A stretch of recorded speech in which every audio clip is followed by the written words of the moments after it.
दोस्तों, दुनिया के दो सबसे बड़े लीडर भारत के दौरे पर आने वाले हैं और ये हैं रूस के राष्ट्रपति पुतिन और अमेरिका के राष्ट्रपति डोनाल्ड ट्रंप। जी हां, एक तरफ 4 साल के लंबे इंतजार के बाद व्लादिमीर पुतिन भारत आ रहे हैं, तो वहीं डोनाल्ड ट्रंप क्वाड मीटिंग को अटेंड करने के लिए भारत का दौरा करने वाले हैं। और इन दोनों दौरे को लेकर बड़ी खबरें सामने आ रही है, जहां रूस के साथ G2G डील के तहत S-500 डिफेंस सिस्टम को एक्वायर करने के लिए भारत की तरफ से अब इंटरेस्ट शो किया जा रहा है। और रूस की तरफ से जो वहां की मीडिया के द्वारा अब क्लेम किया जा रहा है कि रूस ने इसको लेकर काफी इंटरेस्टिंग ऑफर भारत को दिया है। इस ऑफर के बारे में आगे बात करेंगे। दूसरी तरफ हाइपरसोनिक मिसाइल कॉपरेशन में भी दोनों देश एक दूसरे का साथ देने को तैयार है। तो वहीं अमेरिका की तरफ से भी खबर सामने आ रही है कि भारत F-35 को खरीदने की दिशा में अब कदम बढ़ा रहा है, जिसके तहत हाल ही में अमेरिकी अधिकारियों के साथ भारतीय अधिकारियों की बातचीत भी हुई। इन दोनों खबरों के बारे में इस वीडियो में डिटेल में विद रेफरेंस बात करेंगे, इसीलिए वीडियो को अंत तक जरूर देखिएगा। तो चलिए शुरू करते हैं इस वीडियो को। पहले बात करते हैं रूस की।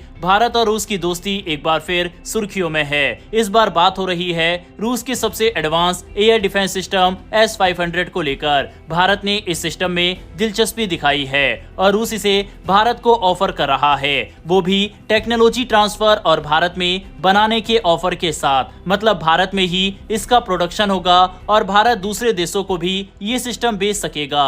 S-500 एक ऐसा सिस्टम है जो दुश्मन के stealth fighter, hypersonic missile, ballistic missile, यहाँ तक कि सैटेलाइट तक को मार गिरा सकता है। इसकी रेंज लगभग 600 किलोमीटर तक की मानी जाती है, जो इसे दुनिया के सबसे ताकतवर डिफेंस सिस्टम में से एक बनाती है। इससे पहले भारत ने S-400 सिस्टम खरीदा था, जो पहले ही भारत की वायु सुरक्षा को काफी मजबूत बना चुका है।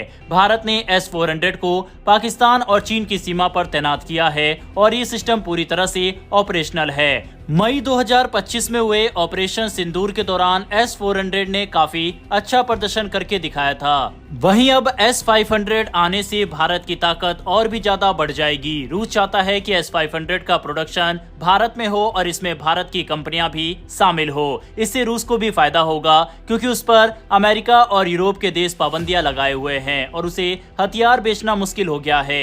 अगर भारत से बेचे जाएंगे तो रूस को भी राहत मिलेगी और भारत को भी बड़ा फायदा होगा। भारत पहले ही अपनी डिफेंस इंडस्ट्री को मजबूत कर रहा है। S-500 की सबसे बड़ी ताकत यह है कि ये एक साथ कई खतरे पहचान सकता है और उन्हें खत्म कर सकता है, चाहे वो मिसाइल हो, जेट हो या स्पेस से आने वाला कोई हमला। चीन के पास DF-21D और DF-26 जैसी मिसाइलें हैं, जो कि हाइपरसोनिक है। वहीं पाकिस्तान बाबर जैसी क्रूज मिसाइल बना रहा है। इनसे निपटने के लिए भारत को एक एडवांस सिस्टम चाहिए और S-500 उस जरूरत को पूरा करता है। भारत ने 2021 में रूस से S-400 के 5 स्क्वाड्रन का ऑर्डर दिया था, जिसकी कीमत करीब $5.43 अरब थी। कुछ डिले तो हुआ, लेकिन अब वो सिस्टम भारत में काम कर रहे हैं। अब भारत 2 और S-400 स्क्वाड्रन भी लेना चाहता है और उसी के साथ अगर S-500 भी मिल जाए तो भारत की एयर डिफेंस पूरी तरह से लेयर बेस्ड और फुल प्रूफ हो जाएगी। मेक इन इंडिया को भी इससे जबरदस्त सपोर्ट मिलेगा, क्योंकि अगर S-500 भारत में बनता है तो भारत के इंजीनियर, टेक्नीशियन और इंडस्ट्री को नई टेक्नोलॉजी सीखने और इस्तेमाल करने का मौका मिलेगा। साथ ही भारत अपने पड़ोसी और दोस्त देशों को भी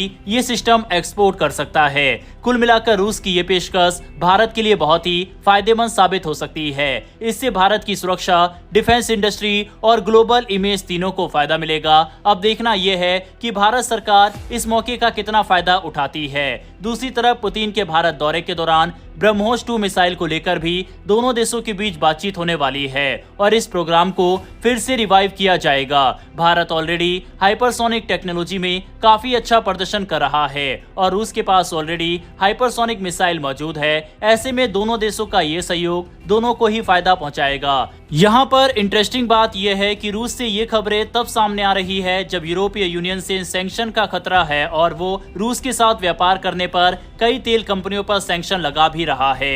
लेकिन ये खबरें दिखाती है कि भारत को इन प्रतिबंधों से कुछ फर्क नहीं पड़ता और रूस भारत की दोस्ती के बीच ये प्रतिबंध नहीं आ सकते।